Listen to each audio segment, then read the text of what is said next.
Assalamualaikum warahmatullahi wabarakatuh.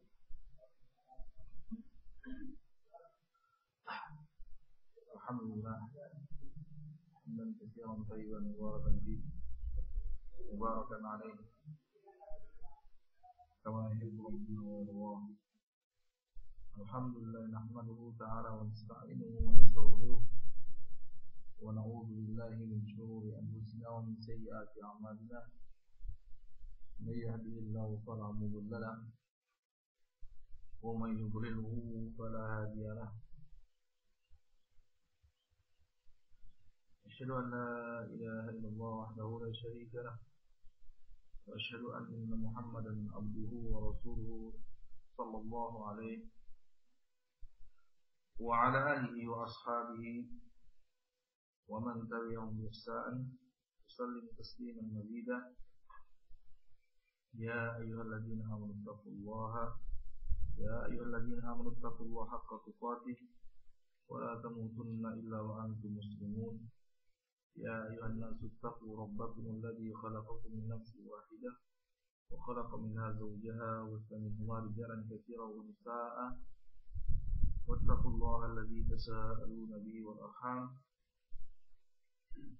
إن الله كان عليكم رقيبا.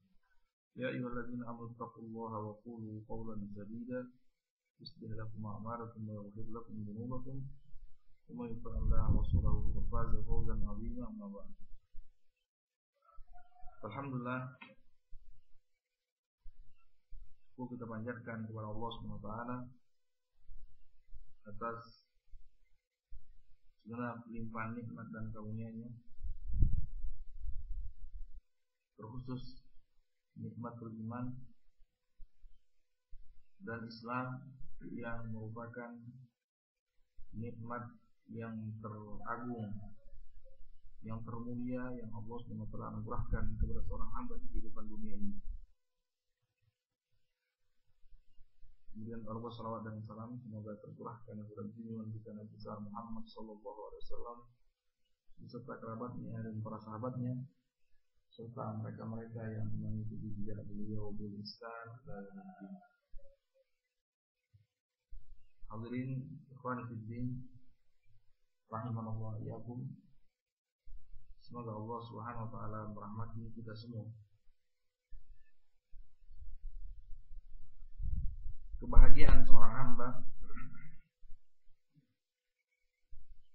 yang hakiki, kebahagiaan yang sejati,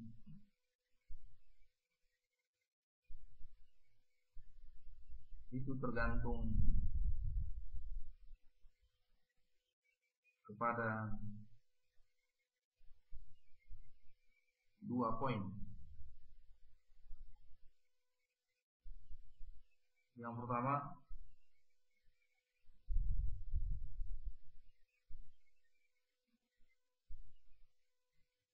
quwwatun amaliyah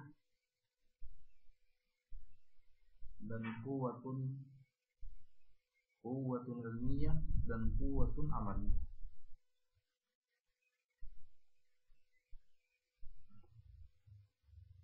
Kekuatan seorang hamba dalam mengkaji ilmu yang mendatangkan kemaslahatan dan kemanfaatan di sisi Allah SWT dan kekuatan mengamalkan apa yang ditunjukkan oleh ilmu tersebut.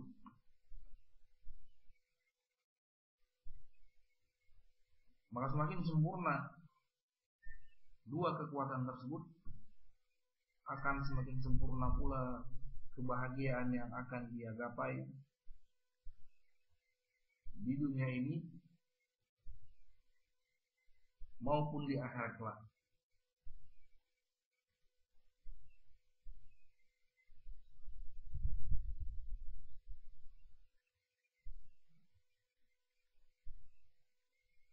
Dan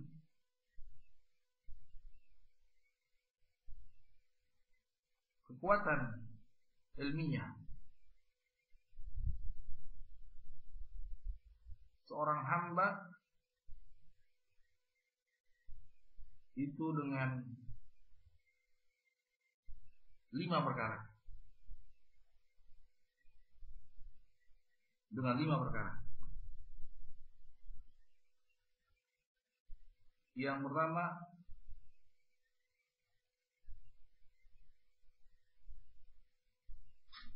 ma'rifatu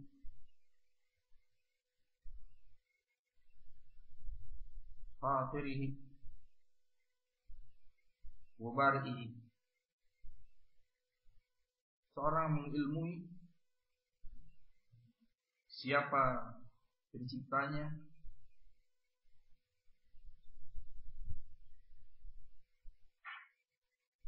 siapa yang menguasainya, siapa yang memeliharanya. Yang kedua, ma'rifatu asma'ihi wa sifatihi wa af'alihi. Seorang mengilmui asma, nama-nama, sifat-sifat, ketetapan dan ketentuan serta kehendak zat yang menciptakannya, zat yang memeliharanya, zat yang menguasainya. Setelah seorang hamba mengilmui siapa yang menciptanya, siapa yang memeliharanya, siapa yang menguasainya, maka berikutnya dia dituntut untuk mengilmui nama-nama zat yang mencipta, memelihara dan menguasainya tersebut. Sifatnya seperti apa? Ketentuan-ketentuannya seperti apa? Kehendak-kehendaknya seperti apa? Ketetapan-ketetapannya seperti apa? Yang ketiga, ma'rifatut tariq allati tusilu ilaihi.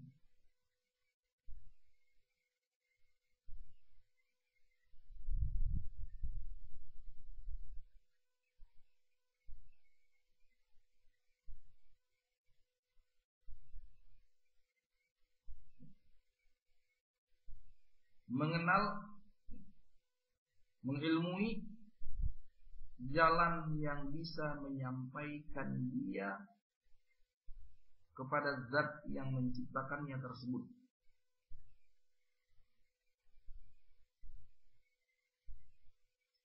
sehingga dia tidak tersesat arah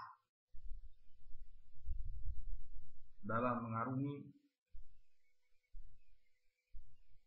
jalannya kehidupan dunia untuk menyongsong kehidupan akhirat.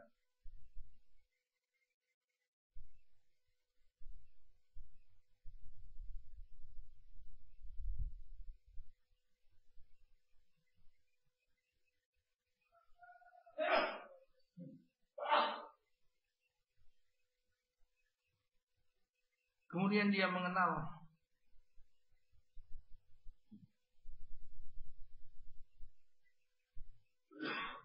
segala perkara yang bisa menjadi kendala bagi dia dalam menempuh jalan menuju Allah SWT, menuju zat yang menciptakannya tersebut.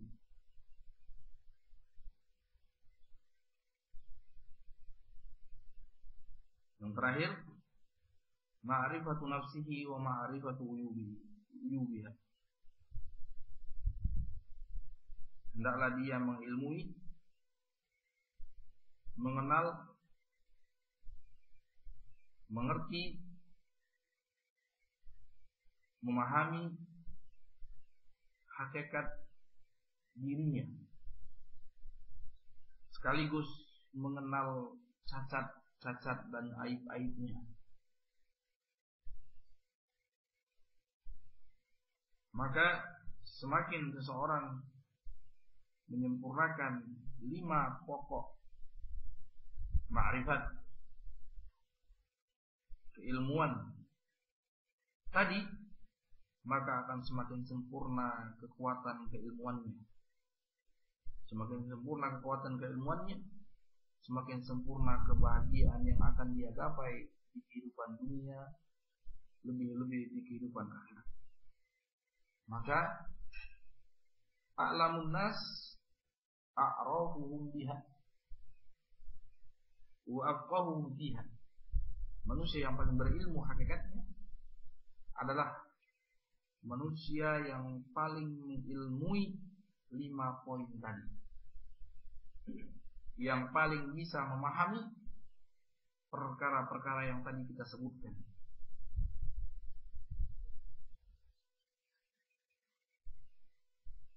Kemudian setelah dia mengilmui, mengenal dan memahami 5 perkara yang tadi kita sebutkan, sebagai kelanjutannya dia harus menyempurnakan dalam hal memahami dan mengilmui quwwatul amaliyah, kekuatan dalam mengamalkan 5 perkara yang tadi kita sebutkan.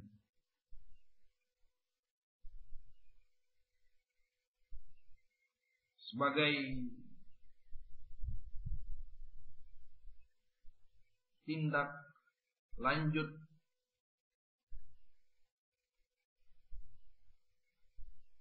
daripada kekuatan ilmiah yang tidak akan tercapai kecuali dengan menjaga hak-hak zat yang menciptakannya dengan penuh keikhlasan,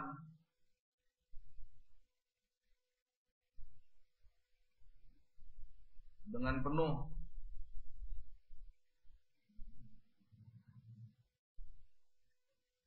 kejujuran,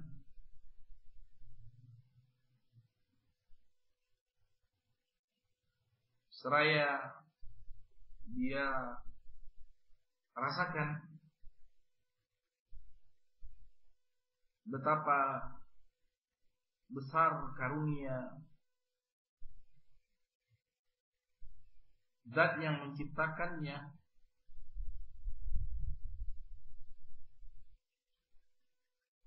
sekaligus dia merasakan betapa kurangnya dia dalam menunaikan hak-hak zat yang menciptakan, yang memelihara dan menguasainya tersebut.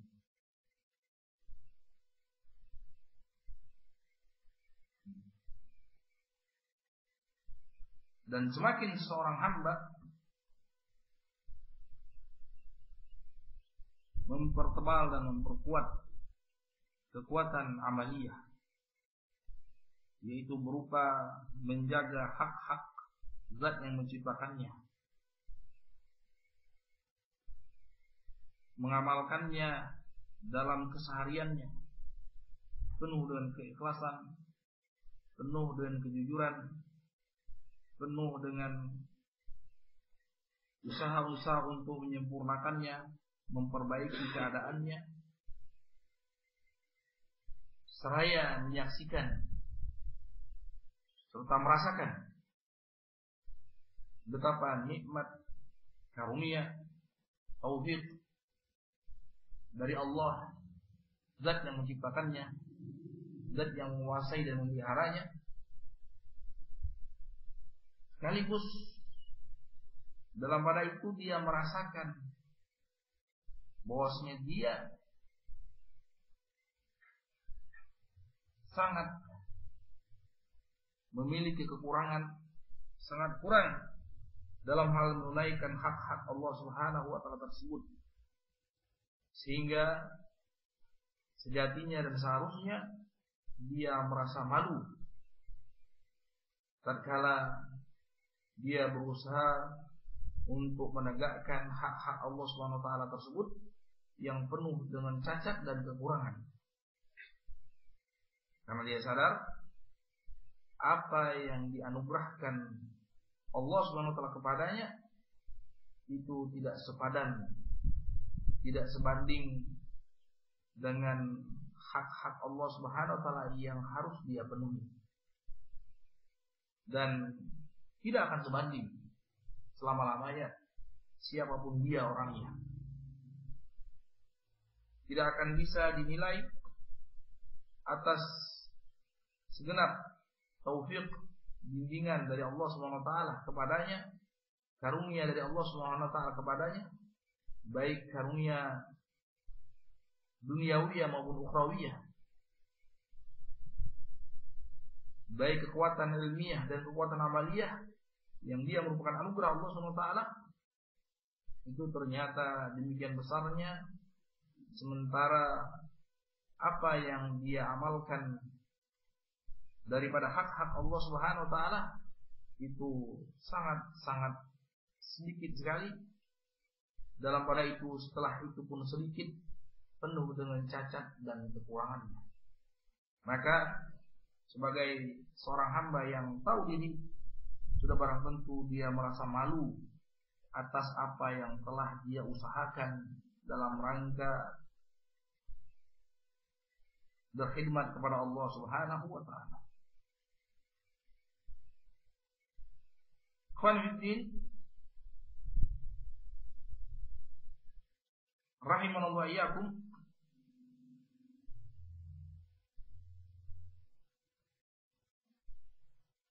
Dua kekuatan tadi yang merupakan sarana seseorang mendapatkan kebahagiaan yang hakiki di dunia dan akhirat, ini tidak akan terwujud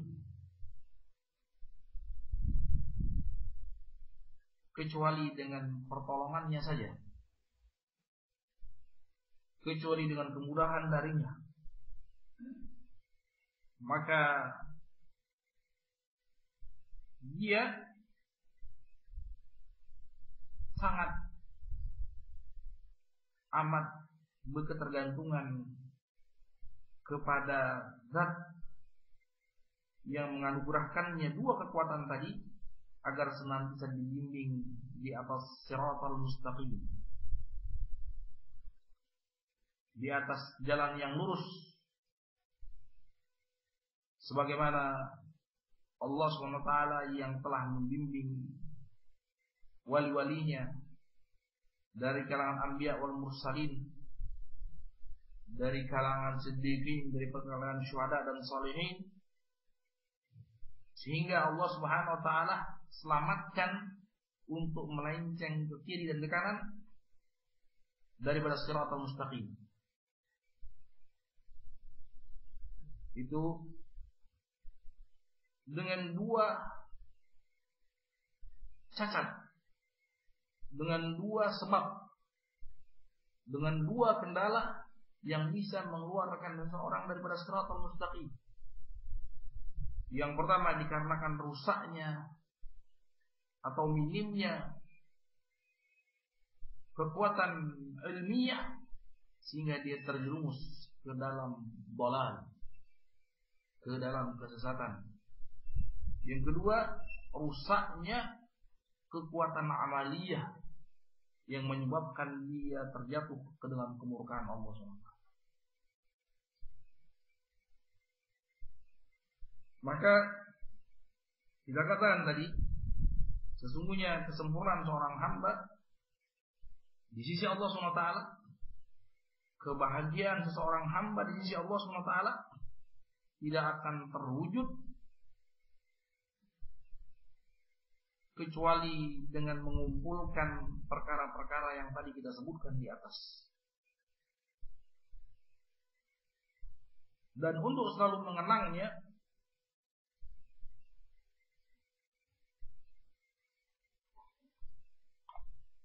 untuk selalu mengenang poin-poin yang kita sebutkan tadi, Allah Subhanahu wa taala dan kasih dan sayangnya mewajibkan bagi setiap kaum muslimin dan muslimat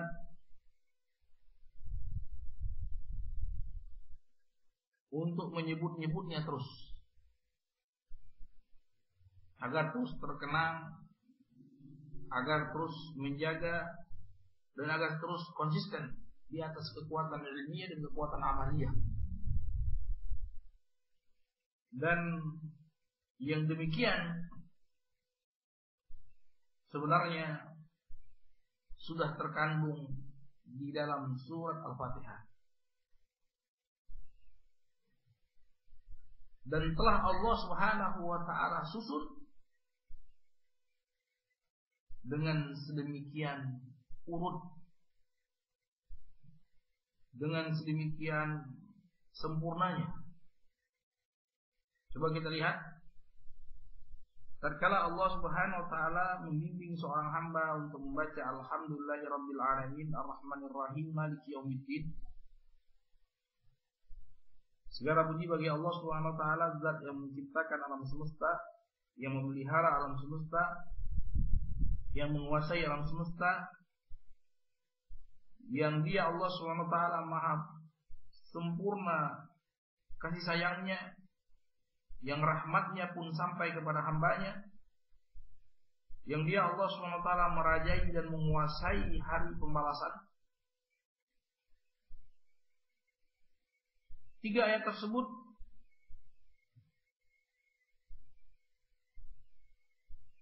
mengandung poin pertama yang tadi kita sebutkan. Apa itu? Ma'rifatul 'abdi fatirahu wa bari'ahu wa ma'rifatu asma'ihi wa sifatihi wa af'alihi. Yaitu mengenal siapa yang menciptakannya. Seorang hamba dituntut untuk mengenal siapa zat yang menciptakannya, siapa zat yang memeliharanya, siapa zat yang menguasainya dari semua sisi. Alhamdulillahirabbil alamin. Segala kesempurnaan, segala pujian milik Allah. Dialah zat yang mencipta, memelihara dan menguasai alam semesta, manusia dan makhluk-makhluk yang lainnya. Ini kita dituntut, dibimbing sekaligus oleh Allah SWT untuk mengilmui poin pertama ini. Seorang hamba tidak akan mendapatkan kebahagiaan di sisinya kecuali dengan menyempurnakan keilmuannya, ma'rifahnya, siapa kiranya zat yang menciptakannya, siapa kiranya zat yang memelihara dan mengatur segala urusannya dan menguasainya, dan seperti apa nama-namanya. Sekaligus dia mengilmui seperti apa ketentuan dan ketetapannya dan kehendaknya, perbuatan-perbuatannya, takdir-takdirnya. Nama-nama ini di situ ada nama Allah SWT. Allah, Ar-Rabb, Ar-Rahman, Ar-Rahim. Ini adalah inti daripada Asmaul Husna. Tiga nama tersebut adalah inti daripada Asmaul Husna. Nama Allah Subhanahu wa taala adalah nama yang paling dicintainya, yang mencakup sifat yang menyeluruh,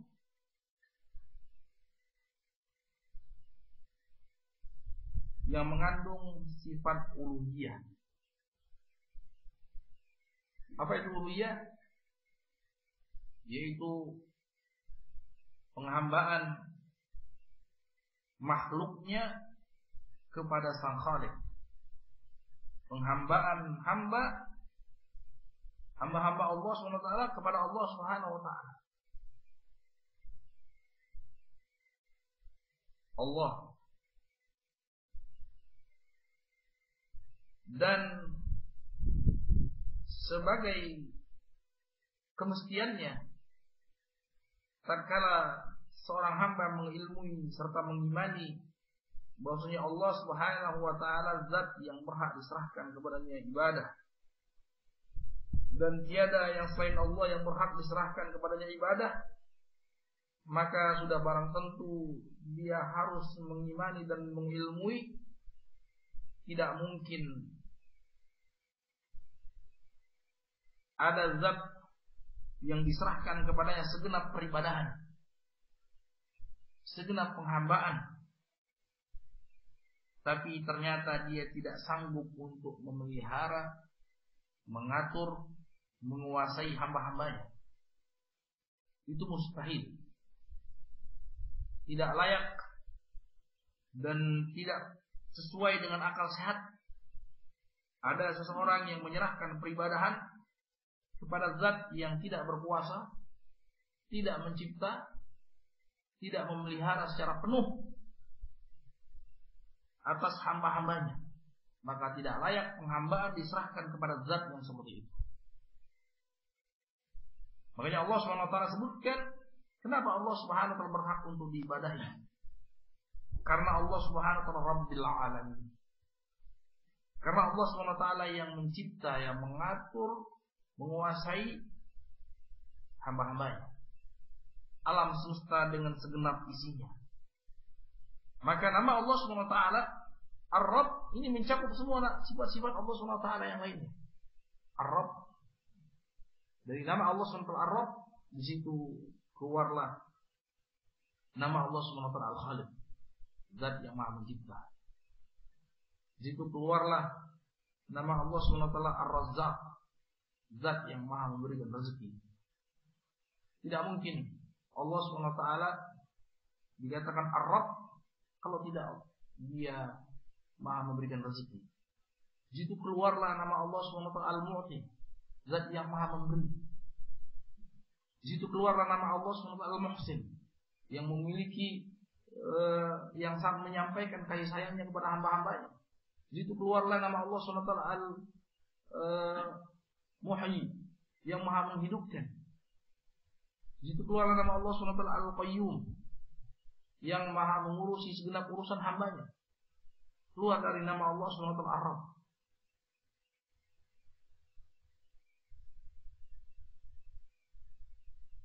Kemudian Ar-Rahman Ar-Rahim, dua nama ini.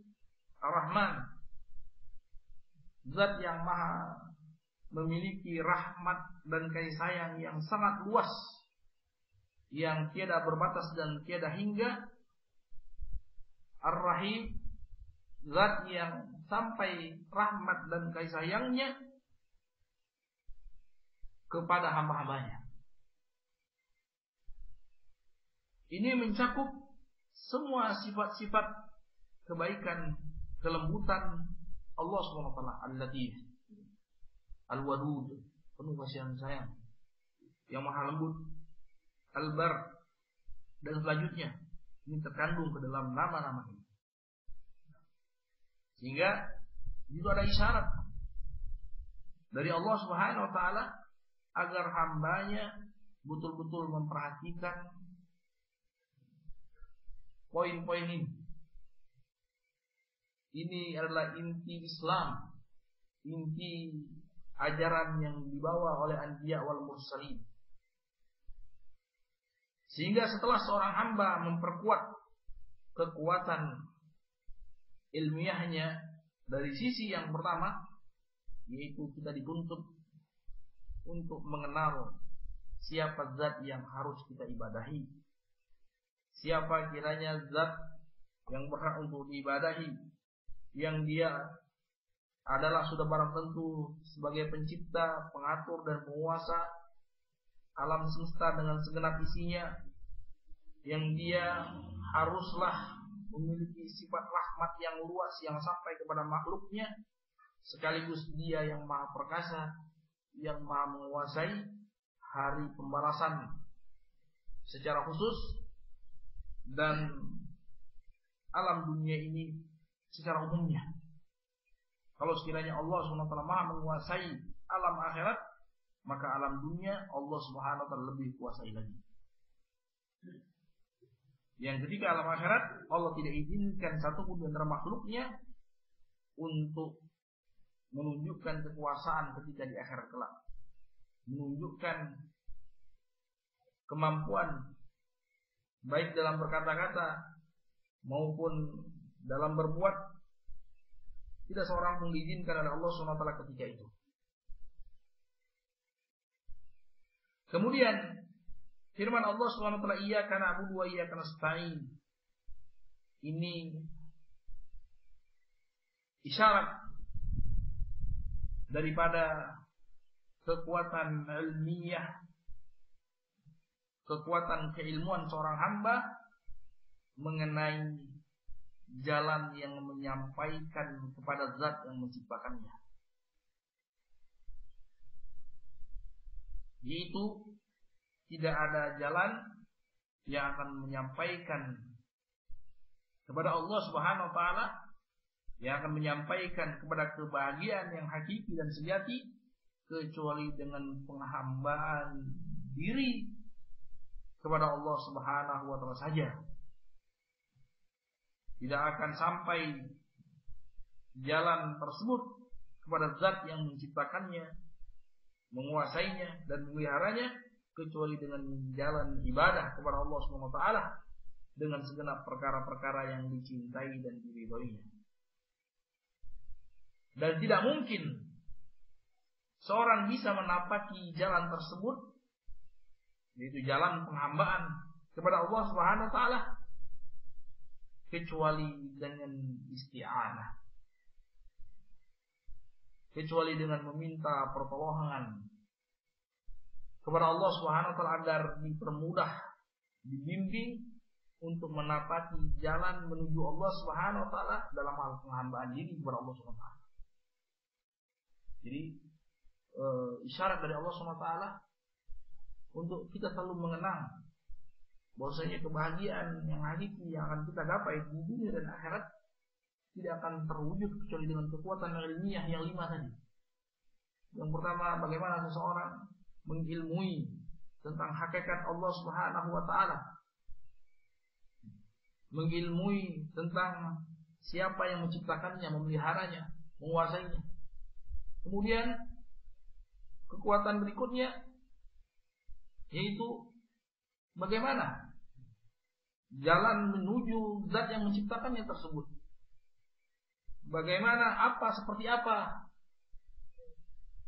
caranya kita mengenal, kita mencintai zat yang menciptakannya tersebut, zat yang menciptakan jiwa dan raga kita.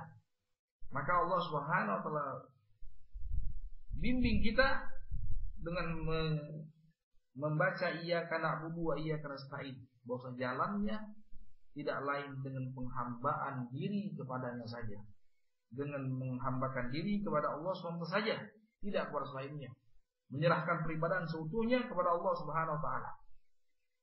Ya.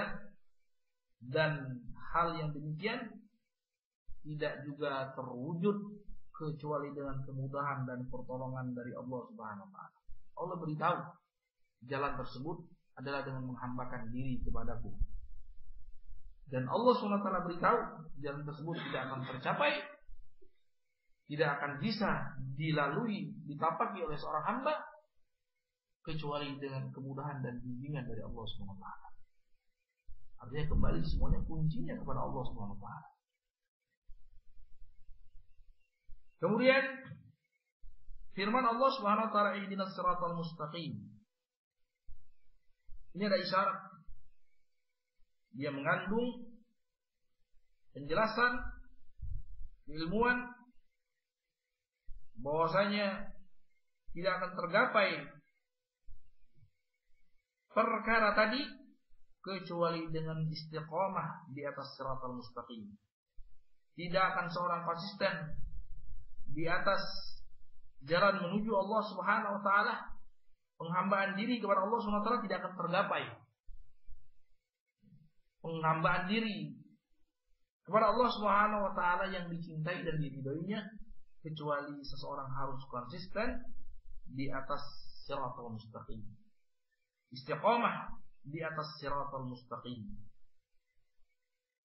Dan bahwasanya Allah Subhanahu wa taala memberikan isyarat tidak akan seorang hamba menggapai istiqomah kecuali dengan hidayah darinya.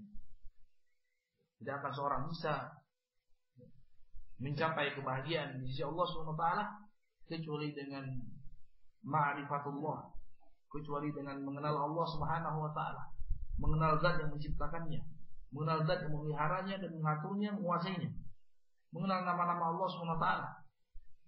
Dan tidak mungkin seseorang sampai kepada hal yang demikian kecuali dengan mengenal jalannya, mengilmui seperti apa jalannya. Ternyata jalannya adalah dengan penghambaan diri kepada Allah Subhanahu wa taala. Dan ternyata tidak akan bisa seseorang berada di atas jalan untuk menggapai ridha Allah Subhanahu wa taala, menapaki jalan-jalan menuju Allah Subhanahu wa taala kecuali dengan i'anah, pertolongan dari Allah Subhanahu wa taala. Maka kita dituntun oleh Allah Subhanahu wa taala untuk minta pertolongan kepadanya. Dan ternyata tidak akan sampai kepada poin-poin yang kita sebutkan tadi, tidak akan sampai seorang kepada kebahagiaannya kecuali dengan istiqomah, konsisten di atas jalan yang lurus. Dan tidak mungkin seorang bisa konsisten di atas jalan yang lurus, istiqomah dengan kekuatan ilmu dan amalnya kecuali dengan hidayah dari Allah Subhanahu wa taala. Sebagaimana tidak mungkin seorang bisa berjalan menggapai keridhaan Allah Subhanahu wa taala dengan peribadahan kepadanya kecuali dengan pertolongannya. Kembali perkaranya kepada Allah Subhanahu wa taala. Semuanya kembali menuju Allah Subhanahu wa taala. Seperti suatu lingkaran yang tidak terputus, saling berhubungan satu sama lainnya. Saling berhubungan satu sama lainnya. Di seorang hamba ketika dibimbing oleh Allah Subhanahu wa taala untuk mengikrarkan poin-poin yang terkandung di dalam surat Al-Fatihah sampai pada ihdinas siratal mustaqim, itu sama saja dengan ikrar seorang hamba, tidak ada, ya Allah, sesungguhnya tidak ada jalan bagiku untuk menggapai kebahagiaan di dunia dan akhirat kecuali dengan istiqamah di atas siratal mustaqim, konsisten di atas siratal mustaqim. Dan aku sadar bahwasanya tidak mungkin aku berada di atas istiqamah, tidak mungkin aku konsisten di atas siratal mustaqim kecuali dengan petunjuk dan bimbinganmu. Kemudian aku sadar tidak ada jalan, sebagaimana aku sadar tidak ada jalan menuju kebahagiaan kepadamu kecuali dengan penghambaan diri, kecuali dengan penyerahan peribadahan seutuhnya kepadamu. Dan tidak mungkin aku bisa menggapai jalan tersebut, tidak mungkin aku bisa mewujudkan penghambaan dan peribadahan tersebut kecuali dengan ma'unah, pertolongan darimu. Sebagaimana tidak ada jalan menuju istiqamah di atas siratal mustaqim kecuali dengan taufik dan bimbingan darimu. Adapun firman Allah Subhanahu wa taala, ghairil maghdubi alaihim waladdallin, bukan jalan orang-orang yang engkau murkai, bukan juga jalan orang-orang yang tersesat. Setelah ihdinas siratal mustaqim siratal ladzina an'amta alaihim, Allah sebutkan siapa orang-orang yang Allah Subhanahu wa taala bimbing di atas siratal mustaqim. Yaitu adalah orang-orang yang Allah Subhanahu wa taala beri nikmat. Siratal ladzina an'amta alaihim. Di dalam surah An-Nisa Allah sebutkan mereka adalah dari kalangan anbiya wal mursalin, dari kalangan syuhada, dari kalangan siddiqin wa syuhada was salihin. Dan 4 jenis orang itu adalah orang yang konsisten berada di atas kekuatan ilmiah dan kekuatan amaliyah. Semakin seseorang menyempurnakan kekuatan ilmiah dan amaliyahnya, maka akan semakin seseorang berada di atas siratal mustaqim, semakin bisa konsisten di atas siratal mustaqim. Makanya Allah Subhanahu wa taala perjelas ghairil maghdubi 'alaihim waladdallin. Bukan jalan orang-orang yang engkau murkai, bukan juga jalan orang-orang yang tersesat. Ini ada isyarat dari Allah Subhanahu wa taala bahwasanya keluarnya seseorang daripada kebahagiaan yang hakiki. Jauhnya seseorang dalam menggapai kebahagiaan yang sebenarnya. Itu berwujud dengan dua bentuk.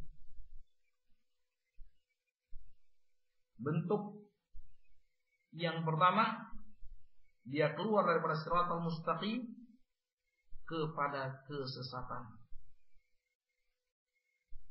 Bentuk yang kedua, dia keluar daripada siratal mustaqim kepada kemurkaan Allah Subhanahu wa taala. Dan dua-duanya ini dikarenakan rusaknya kekuatan keilmuan dan kekuatan amal yang ada padanya. Mereka yang dimurkai oleh Allah SWT ini rusak kekuatan amalnya. Mereka yang tersesat ini rusak kekuatan ilmunya. Maka apabila semakin rusak dua kekuatan tersebut, maka akan rusak pula kebahagiaan dia, akan jauh semakin daripada keridhaan dan kebahagiaan yang hakiki di sisi Allah Subhanahu wa taala. Maka ikhwan fillah, rahimanallahu iyyakum, surat ini selalu harus kita baca dengan seksama, karena Allah SWT hendak mengingatkan kepada kita bahwasanya inilah hakikat hidup seorang hamba, yaitu menggapai keridhaan dan kebahagiaan Allah SWT.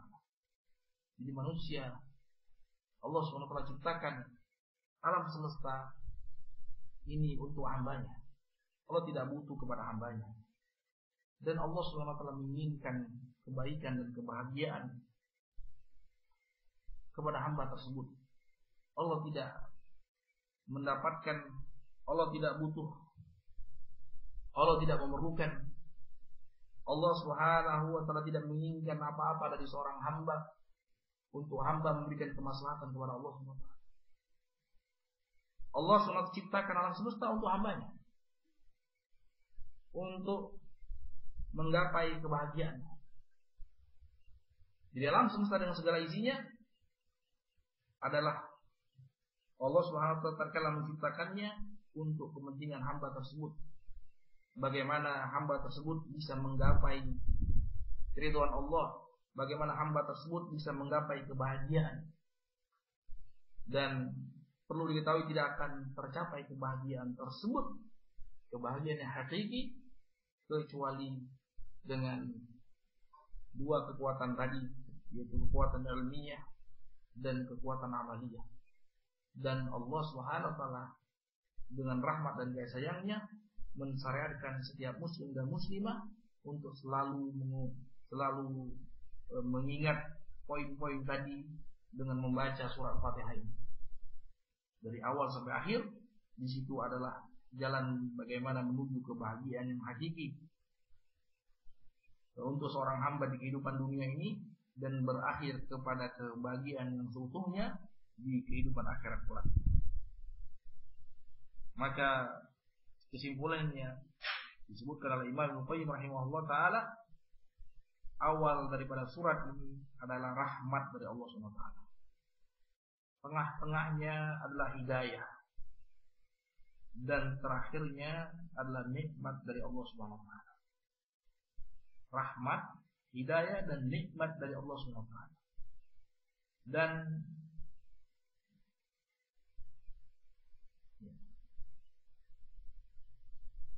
bagian seorang hamba dalam mendapatkan nikmat, Allah sebutkan, tidak dituntun oleh Allah Subhanahu wa taala untuk meminta hidayah di atas siratal mustaqim, di atas jalan yang lurus, jalan orang-orang yang Allah Subhanahu wa taala beri nikmat. Allah sebutkan nikmat, siratal ladzina an'amta 'alaihim.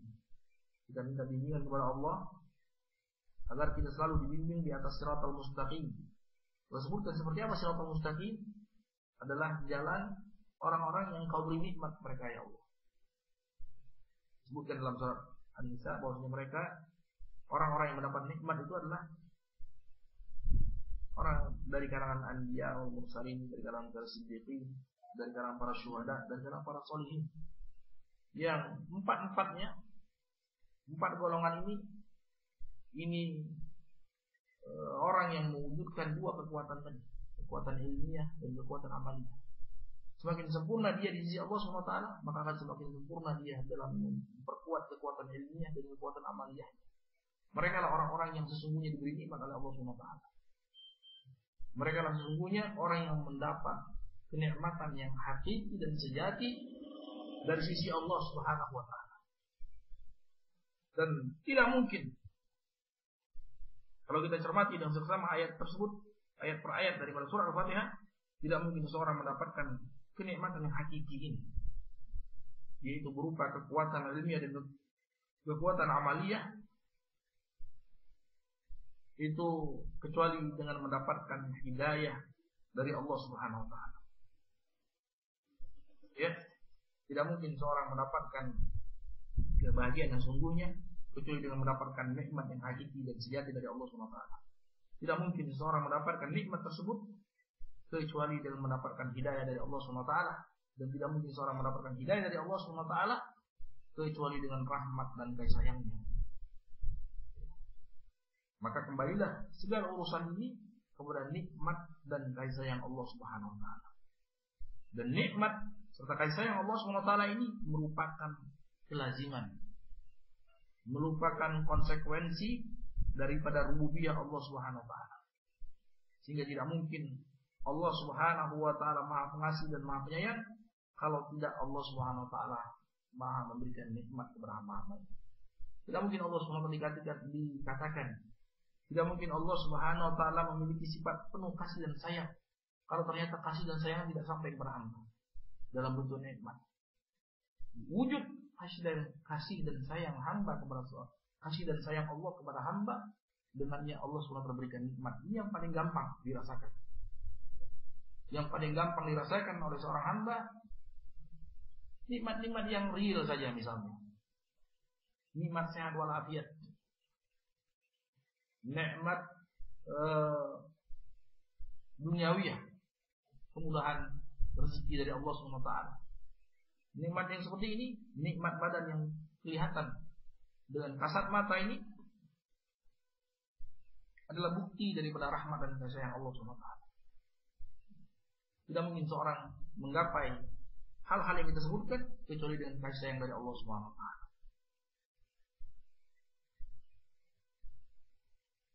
Dan yang semua yang tersebut, semua yang kita katakan tadi, bahwasanya Allah Subhanahu wa taala, awal ayat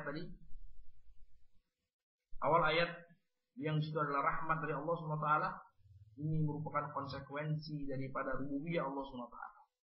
Ya, konsekuensi daripada rububiyah Allah Subhanahu wa taala. Tidak mungkin Allah penuh kasih dan sayang kalau sekiranya Allah tidak bisa memberikan nikmat kepada hamba-hambanya. Dan kasih dan sayang serta pemberian nikmat dari Allah Subhanahu wa taala ini mewajibkan seorang hamba betul-betul mewujudkan uluhiyah Allah Subhanahu wa taala. Karena setelah seorang hamba mengetahui ada zat yang maha memberikan rahmat dan kasih sayangnya yang tidak terbatas, karena semua kebaikan wa ma bikum min ni'matin min Allah fa min Allah, semua kebaikan nikmat yang ada pada diri kalian itu datang dari Allah Subhanahu wa taala. Setelah seorang hamba meyakini perkara tersebut, bahwasanya rahmat, nikmat ini datang dari Allah Subhanahu wa taala, tidak mungkin zat yang bisa memberikan rahmat dan nikmatnya kepada hamba, kemudian dia tidak berkuasa, tidak mencipta, tidak menguasai, tidak mengatur segala urusan hambanya, maka kalau sekiranya seorang hamba telah mengimani perkara tersebut, ada zat yang maha mencipta, ada zat yang maha memelihara, menguasai alam semesta, kemudian zat tersebut maha berkuasa untuk menyampaikan rahmat dan kasih sayangnya kepada hamba, maka sudah barang tentu zat yang seperti itu layak diserahkan kepadanya segenap penghambaan diri, segenap peribadahan. Ya, segenap peribadahan. Maka sebuah kesimpulannya, barang siapa yang betul-betul memperhatikan dengan seksama, barang siapa yang bukan sekedar memahami, tapi betul-betul menghayati, barang siapa yang setelah menghayati, dia betul-betul wujudkan pengamalannya dalam kesehariannya dengan mewujudkan hakikat makna-makna yang dikandung di dalam surah Al-Fatihah, yaitu dengan mengilmui, dengan mengamalkannya, maka dia akan menggapai hakikat kebahagiaan yang sesungguhnya. Sehingga setelah kandungan-kandungan Al-Fatihah tersebut merasuk ke dalam hatinya, terpancar dalam kesehariannya, maka jadilah dia hamba Allah Subhanahu wa ta'ala yang khusus, yang derajatnya lebih tinggi daripada kebanyakan orang-orang yang menghambakan diri kepada Allah Subhanahu wa ta'ala. Barang siapa yang betul-betul mencermati, barang siapa yang betul-betul menghayati kandungan-kandungan yang terkandung dalam surah Al-Fatihah yang terus kita baca tersebut, maka derajatnya di sisi Allah Subhanahu wa ta'ala akan semakin sempurna penghambaannya, yang diistilahkan oleh Ibnu Qayyim rahimahullah ta'ala, sarat ubudiyyatuhu ubudiyyatul khassah alladzina irtafa'at darajatuhum an awamil muta'abbidin. Maka jadilah peribadahan dia kepada Allah SWT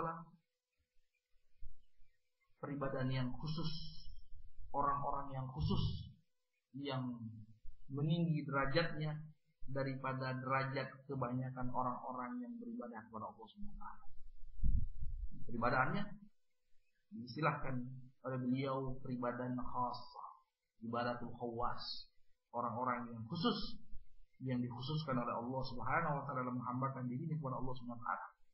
Sehingga mungkin saja amalannya sama, lahirnya, fisiknya sama-sama mengucapkan subhanallah, harokatnya sama, makhrajnya sama, tapi orang yang mewujudkan kandungan-kandungan Al-Fatihah, maka derajatnya di sisi Allah Subhanahu wa ta'ala bagai langit dan bumi, dengan kebanyakan orang yang mengucapkan subhanallah.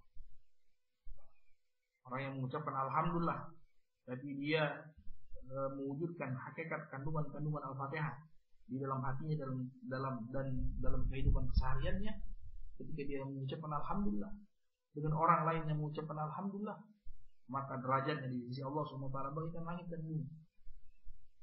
Orang yang mengucapkan alhamdulillah tapi dibangun di atas kekuatan ilmiah, ma'rifatullah, kemudian ma'rifatul tariq, mengenal jalan menuju Allah Subhanahu wa ta'ala dengan seksama, maka derajatnya lebih mulia di sisi Allah Subhanahu wa ta'ala. Maka secara otomatis kebahagiaan yang akan dia gapai melampaui kebahagiaan kebanyakan orang, melampaui kebahagiaan kebanyakan orang-orang yang menghambakan diri kepada Allah Subhanahu wa ta'ala, apalagi orang-orang yang tidak sama sekali menghambakan diri kepada Allah Subhanahu wa ta'ala. Wabillahi taufiq, walhamdulillahi rabbil alamin.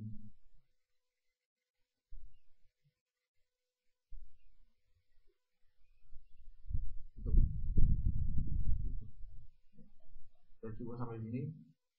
Subhanallah wa bihamdik, asyhadu an la ilaha illa anta, astaghfiruka wa atubu ilaik. Assalamualaikum warahmatullahi wabarakatuh.